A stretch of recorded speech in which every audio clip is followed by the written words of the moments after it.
তোদের বাবা মা পালিয়েছে, শেখ হাসিনা পালিয়েছে, শেখ পরিবার পালিয়েছে, সেখানে তোমরা কেন রয়ে গেছো? প্রিয় দর্শক, এই কথা বলেছিলেন গতকাল নিজের ফেসবুক আইডি থেকে একটি ভিডিও মেসেজে চট্টগ্রামের দক্ষিণ চট্টগ্রাম জেলা যুবলীগের সাবেক আইন বিষয়ক সহ সম্পাদক এবং চট্টগ্রাম আদালতের অতিরিক্ত পাবলিক প্রসিকিউটর জনাব কামাল উদ্দিন তার নিজের ফেসবুক আইডি থেকে একটি ভিডিও বার্তায় এই বক্তব্য রাখেন নেতাকর্মীর উদ্দেশ্যে, আওয়ামী লীগের নেতাকর্মীর উদ্দেশ্যে। তার বার্তাটি আরেকবার পড়ছি, ভালোই লাগছিল শুনতে। তোদের বাবা মা পালিয়েছে, শেখ হাসিনা পালিয়েছে, শেখ পরিবার পালিয়েছে, সেখানে তোমরা কেন রয়ে গেছো? তিনি আরো বলেছিলেন, নিজের নিজের জায়গা থেকে পালিয়ে যাও যেখানে পারো, আমিও পালিয়ে যাচ্ছি, এখানে আমরা নিরাপদ নই। এইসব কথা তিনি বলছিলেন তার সেই ভিডিও বার্তায়।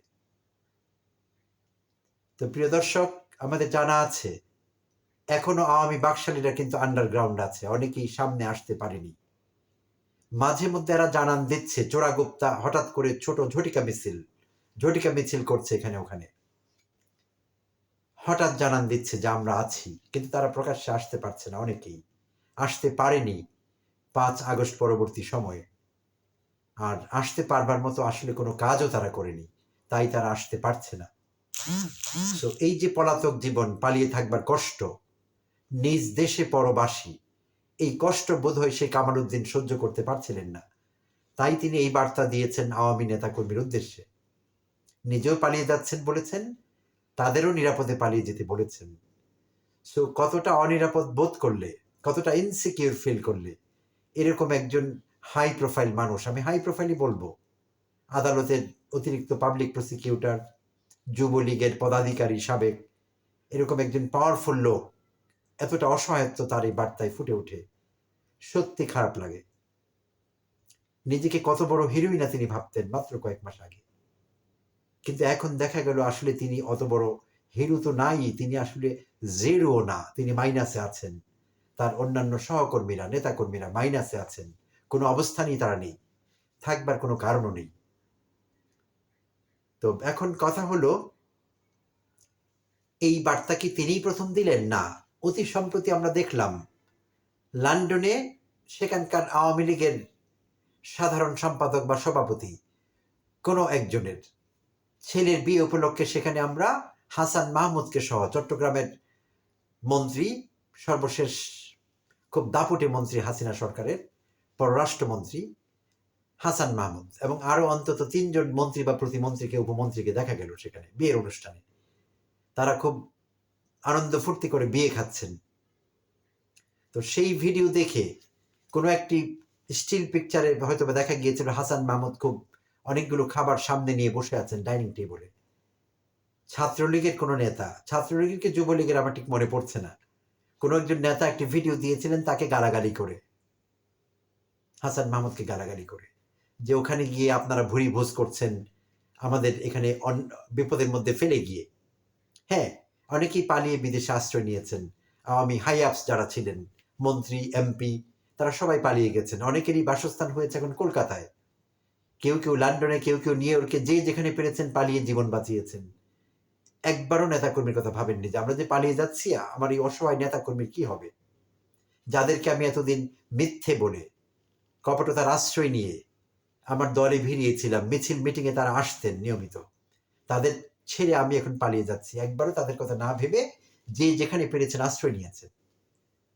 তো এখন হ্যাঁ, হাসিনা পরবর্তী সময়ে আমি আরো অনেককেই দেখেছি, পত্রিকায় দেখেছি, দুধ দিয়ে গোসল করে আওয়ামী লীগ ছেড়ে দিচ্ছেন, ছাত্রলীগ ছেড়ে দিচ্ছেন, যুবলীগ ছেড়ে দিচ্ছেন। তো প্রিয় আওয়ামী ভাই বোনেরা, আন্তরিকভাবে আপনাদের বলছি, আপনারা এই দলটির সঙ্গে আর নিজের সম্পৃক্ততা রাখবেন কিনা এটি ভেবে দেখবার সময় কিন্তু অনেক আগেই এক্সপায়ার করেছে। বাট এখনো শেষ সুযোগ বুঝে যদি মনে করেন যে এই দলের সঙ্গে, যে দলটি মানবতা বিরোধী অপরাধের দায়ে অভিযুক্ত হয়েছে, এইটি কোনো ইউনূস সরকারের প্রতিবেদন নয়, তদন্ত নয়, জাতিসংঘের নিরপেক্ষ তত্ত্বাবধানে, নিরপেক্ষ তদন্তে এই কথা উঠে এসেছে যে 1400-র বেশি মানুষকে হাসিনা খুন করেছে বা খুন করিয়েছে। হাসিনা তার বিভিন্ন সরকারি বেসরকারি বাহিনী দিয়ে 1400-র বেশি মানুষকে খুন করিয়েছে, গুম করিয়েছে শত শত মানুষকে, নির্যাতন করেছে লাখো মানুষকে, মামলা দিয়েছে কোটি মানুষের বিরুদ্ধে। অনেক মানুষকে 15-16 বছর, বিশেষভাবে তারা বিএনপি নেতাকর্মী ছিলেন, বাসায় থাকতে দেয়নি হাসিনা। 15 বছর ধরে তারা বাসায় থাকতে পারেনি। এহেন অপরাধ নেই যা হাসিনা করেনি, হাসিনার সরকার করেনি। গুম, খুন, হত্যা, দুর্নীতি, অর্থ পাচার, ব্যাংকগুলোকে শেষ করে দেওয়া লুটেপুটে, এহেন কাজ নেই যা হাসিনা করেনি।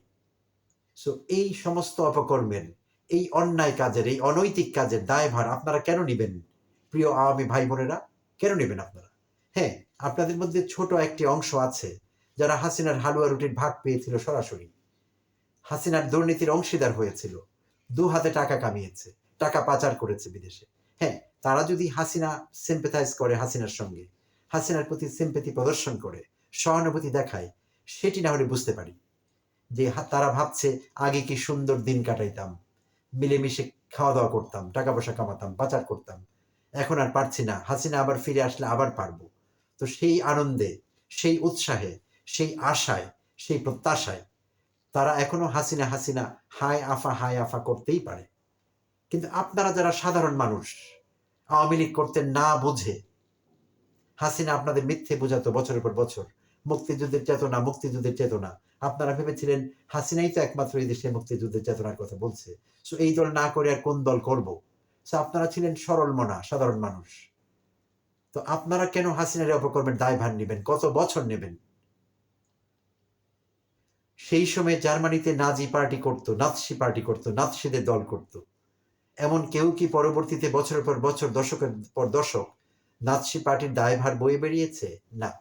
নাৎসি পার্টির নামও কি এখনো নেওয়া যাচ্ছে? এত যুগ পর এখনো কি নাৎসি পার্টির নাম ইউরোপে বা অন্যান্য জায়গায় প্রকাশ্যে নেওয়া যাচ্ছে? সেই পার্টির গুণ কীর্তন করা যাচ্ছে? যাচ্ছে না। সবাই সেই দলের সঙ্গ ছেড়ে দিয়েছিলেন, সেই দলটি শেষ হয়ে গিয়েছে। সো এখন ভাববার সময় এসেছে, আপনারা এই বস্তা পচা রাজনীতি আর করবেন কিনা, মিথ্যাচারের রাজনীতির সঙ্গে থাকবেন কিনা, কপটতার রাজনীতির সঙ্গে থাকবেন কিনা। সময় এসেছে কথা ভাববার এবং নিজেদের নিরাপদ দূরত্বে সরিয়ে নেবার, দুষ্কর্মের অংশীদারা না হবার। সো আপনারা ভেবে দেখবেন কি করবেন। আমি এই কথা বলছি না আপনারা আওয়ামী লীগ ছেড়ে দিয়ে কালকে অন্য কোনো দলে জয়েন করেন, আপনারা কি করবেন সেটি আপনাদের একান্ত নিজস্ব ভাবনা। কিন্তু আওয়ামী লীগ ছেড়ে দিতে হবে, না হলে আওয়ামী লীগের দায়ভার আপনাদের নিতে হবে।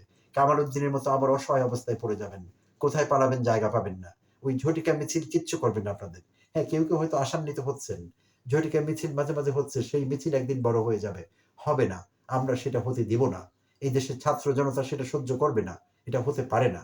সো এখনো সময় আছে, নিরাপদ দূরত্বে থাকুন, ভালো থাকুন। প্রিয় দর্শক, আপনারাও ভালো থাকবেন।